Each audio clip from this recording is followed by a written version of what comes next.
نبی کریم صلی اللہ علیہ وسلم کا جو معراج کا سلسلہ شروع ہوا ہے، حضرت ام ہانی رضی اللہ تعالی عنہا کے گھر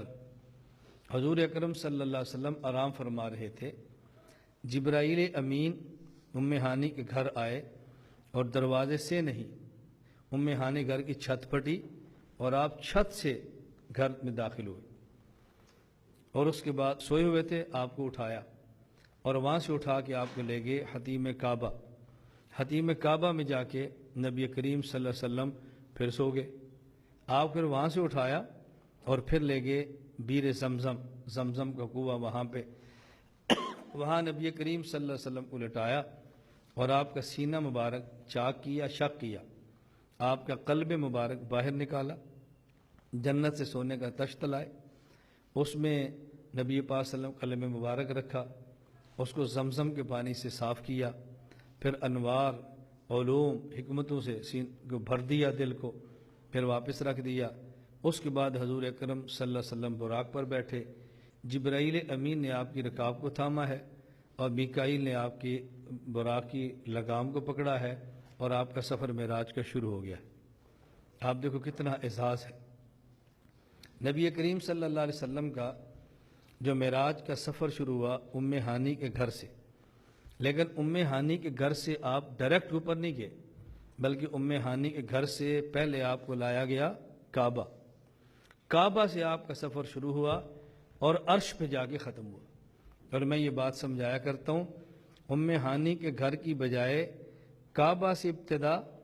اور عرش پہ سفر کی انتہا، یہ کیوں ہے؟ ان اول بیت وضع للناس للذی ببکۃ مبارکہ، اس زمین پر جتنے مکانات ہیں ان مکانات میں سب سے پہلا مکان یہ کعبہ ہے۔ اللہ الذی خلق سبع سماوات ومن الارض مثلہن، 7 زمینیں اوپر 7 آسمان ہیں، وسع کرسیہ السماوات والارض، پھر 7 آسمانوں کو کرسی نے گھیرا ہے۔ اس کے بعد وکان عرش علی الماء، اس کرسی پر سمندر، پانی، اور پانی پر خدا کا عرش۔ تو کعبہ یہ مکان اول ہے اور عرش مکان آخر ہے۔ نبی کریم صلی اللہ علیہ وسلم کے اس مبارک سفر کی ابتدا کعبہ سے ہے جو مکان اول ہے، اور اس کی انتہا عرش پر ہے جو کہ مکان آخر ہے، یہ بتانے کے لیے کہ جس طرح مکانات کی ابتدا کعبہ سے ہے اور مکانات کی انتہا عرش ہے، تو مقامات کی ابتدا حضور سے ہے اور مقامات کی انتہا حضور پر ہے۔ مکانات کی انتہا عرش پہ ہوتی ہے اور مقامات کی انتہا ہمارے محمد صلی اللہ علیہ وسلم پر ہوتی ہے۔ تو نبی پاک صلی اللہ علیہ وسلم کعبہ سے چلے ہیں اور عرش پہ گئے ہیں۔ پھر کعبہ کے 2 حصے ہیں، ایک کعبہ کا حصہ ہے جو چھتا ہوا ہے، کمرہ بنا ہوا ہے، اوپر کالے رنگ کا غلاف ہے، اور ایک کعبہ کا حصہ ہے جو خالی ہے، آدمی کے قد کے برابر سفید دیوار ہے سنگ مرمر کی،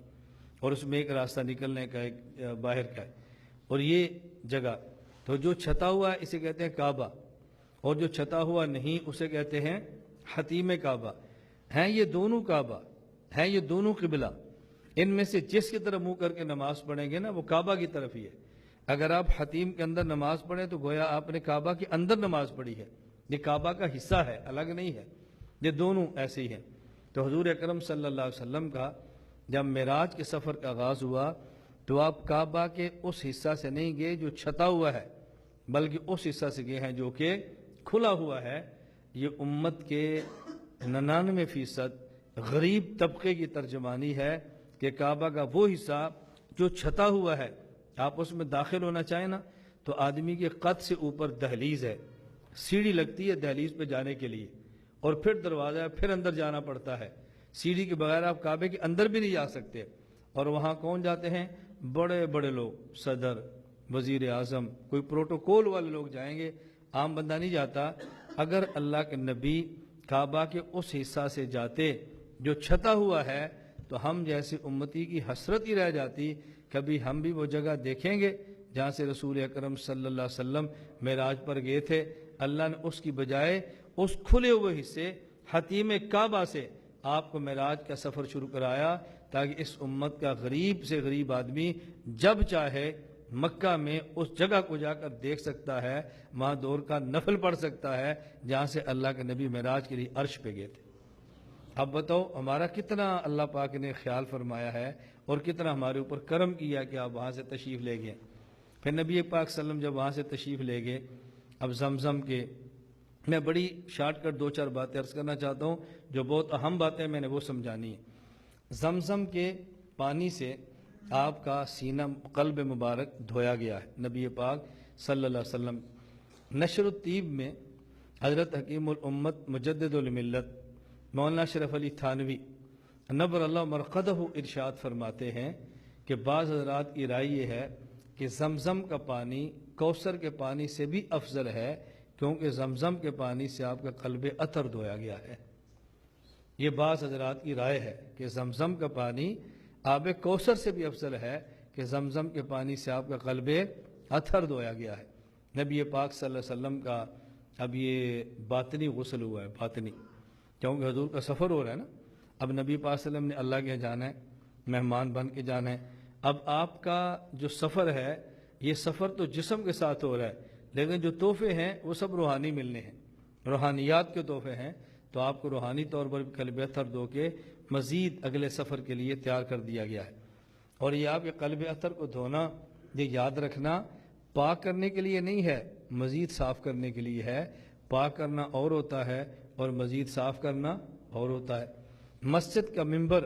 آپ جمعے کے دن صاف کرتے ہیں تو اس کا معنی ہرگز نہیں ہے کہ وہ ممبر ناپاک ہوتا ہے، پاک تو پہلے سے ہوتا ہے، کپڑا مار کے تھوڑا سا مزید صاف کر دیتے ہیں۔ رسول اکرم صلی اللہ علیہ وسلم کا قلب اطہر پاک تو ہے، اس میں شک و شبہ ہی نہیں ہے، معصوم ہے آپ، لیکن مکہ مکرمہ کے جس ماحول میں رہتے ہیں اس ماحول سے خالص روحانی ماحول میں لے جانے کے لیے نبی کریم صلی اللہ علیہ وسلم کے قلب اطہر کو مزید صاف کر دیا گیا ہے۔ آپ براق پر بیٹھے، آپ کا سفر شروع ہوا، تو جب براق پر تشریف فرما ہوئے تو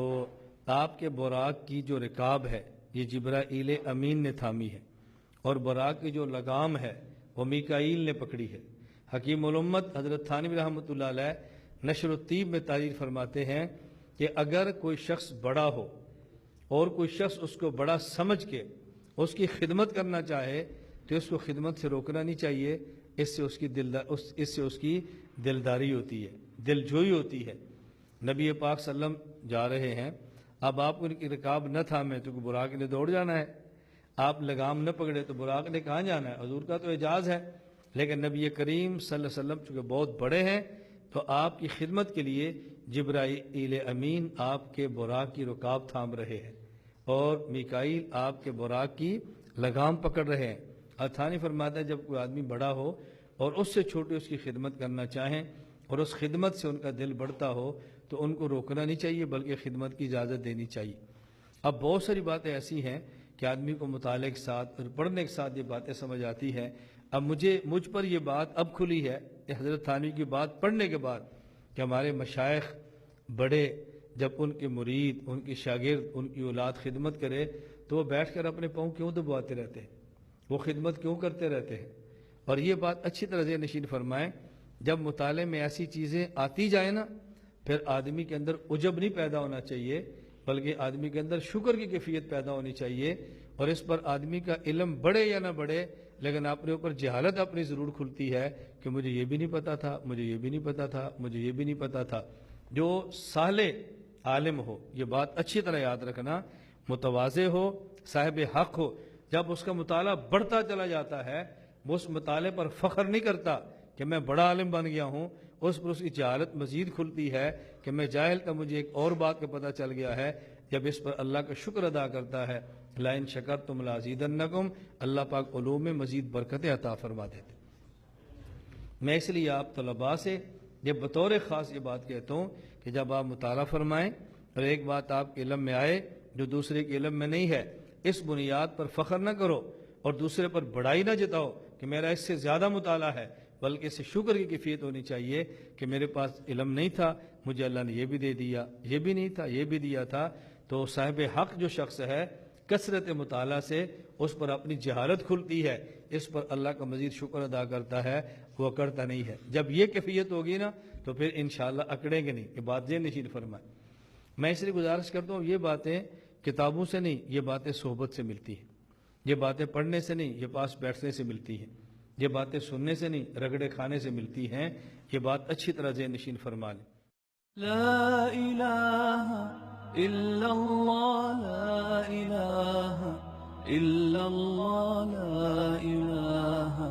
إلا الله ما لنا رب سواه